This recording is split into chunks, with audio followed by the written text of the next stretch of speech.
The question for the residents of Albany, New York is the following. Are you ready for an influx of migrants in your community?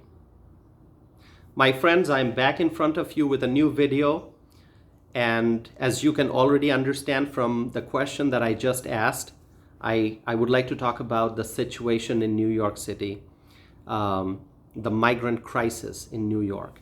Now, New York City is a sanctuary city. The liberal leaders of New York City declared the city to be a sanctuary city. And when they made that promise, it basically sent a message to everyone out there that as people show up in New York City, they will find sanctuary. If people show up in New York City, they will find shelter. And what's happening is that migrants who are crossing the southern border of the United States, they are going to New York City looking for a place to stay.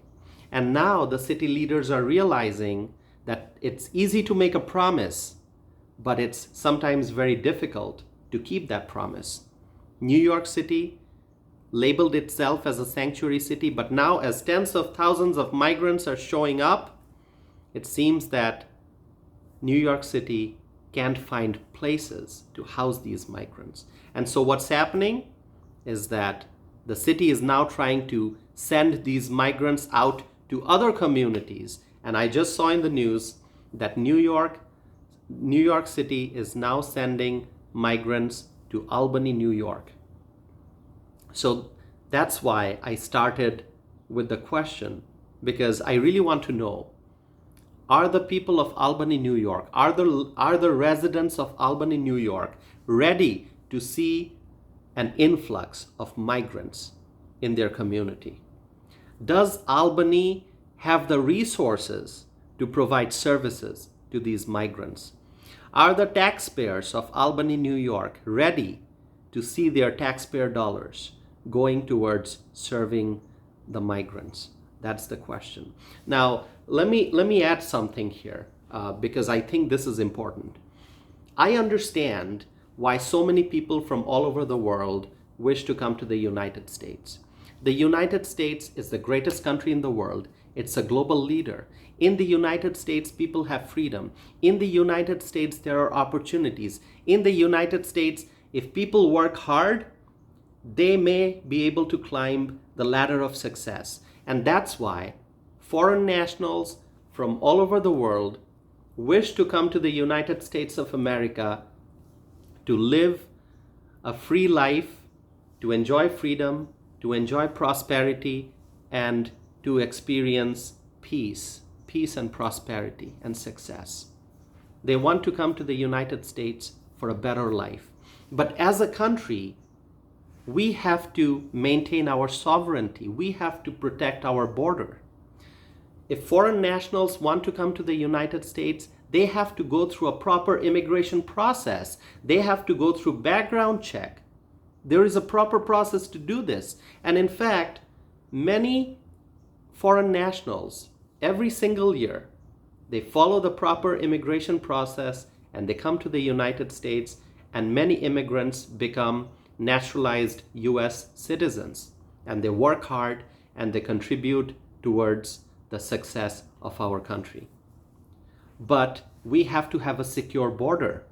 Anyone who wants to enter the United States by simply walking across the border, by simply crossing the southern border, we must never let that happen, because there's a proper way to enter the United States. But since President Joe Biden came to office, his administration has not enforced our nation's immigration laws. His administration has not done its job. His administration has not secured the border. And so, since 2021, since President Joe Biden came to office, millions of foreign nationals entered the United States illegally. And since Title 42 was lifted, foreign nationals are coming into our country seeking asylum. And Americans are worried. People in places like New York City, they are worried because they are seeing their taxpayer dollars being spent to provide services to asylum seekers. Hotels in New York City are filling up with migrants. And now that New York City seems to be running out of places to house these migrants, the city is sending migrants to communities like Albany. And that's why I started this video with the question about Albany residents. I want to know if they are really ready to see an influx of migrants in their community. I have talked about the border crisis before. If you have seen my previous videos on my YouTube channel, I've talked about the crisis in New York City. I've also talked about the situation in Chicago, because that's another sanctuary city. And migrants are also showing up in Chicago just as they are showing up in New York. And now Chicago seems to have no place to house these migrants. So that's another crisis that I've talked about in previous videos. And I will continue to talk about this issue because I care about the United States. I care about our sovereignty. I care about our nation's laws. I care about securing our southern border. The Joe Biden administration has not done its job, and that's why we are stuck in this situation. We have a border crisis. We have a humanitarian crisis at the US-Mexico border. We have a migrant crisis in places like New York and Chicago, but that's not the entire list. There are many communities around the country that are seeing an influx of migrants. And so, my friends, share with me your thoughts. Leave a comment. You can also connect with me by going to my website, tawsifanam.net. Thank you for watching.